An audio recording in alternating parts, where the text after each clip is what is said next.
Praktikam makışta 3. ayların mesajı kapadı, karmayı kamini. Ama yakşı ağabeylerinden cüre sakam deyip karmayı kapadı, o mesajı tüketip kayıtacağına. Ha karmayı ki valla ayırpılan bile tapı ütke. Ayırpılan iyim kemek çulap, aydırımın baza sen vakçı bir kaptı kara. O ayırpılanın orunda bu biletinin talarına iş geldiğine biz bilmezsiniz praktikam işimiz birikmem. Bilet yapırına desekler en ahırki bilet kapkap ki aşağı yapıp kara ayırpılan en kuyruk ki. Praktikam meyde oturdu, meyde oturma ama benim inim bir hacet kampa. Ama bizden kendimizde ayrı okan kızılar, ayrıplarını söz ederken ayrı balı badigine.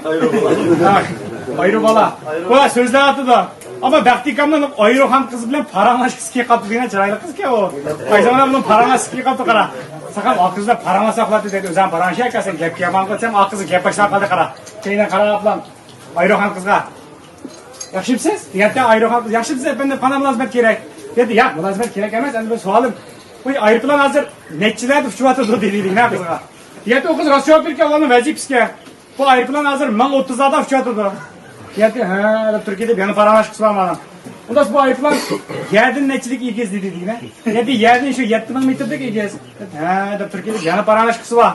Ama ben sualım o şu ayrıpılan netçi işin ne ya dediydik ne. Diyeti o kız yanı rasyon bir atı. Bu efendim bu ayrıpılan işkime şikine. Diyeti malın yanı gittiğim mi de paranlaşkısı var. Şuna şikine şikine. İşkırda ekegeme bu ayrıplanı. O ayrıplanı işkırda ekegeme efendim o Şinyan ayrıpılan sesler yok. Mesela baktıkam. Biz bilmeyi çıkıp da sakamış suduka ayrıpılanlar mesela. Onda iş yok aga. Mesela baktıkamdan paket kep tapamay akır yani bir paranlaşkısı ket bu kızlar. En akır bir sual sonra bakay sizden. Bu ayrıpılan mayının neciyeydi. Diye de kız yana rasyo bir ki bu ayrıpılan şu mayını 80 som 90 som etrafı diyeydi. Mesela Türkiye'de hep emse şerçi de çedirdi.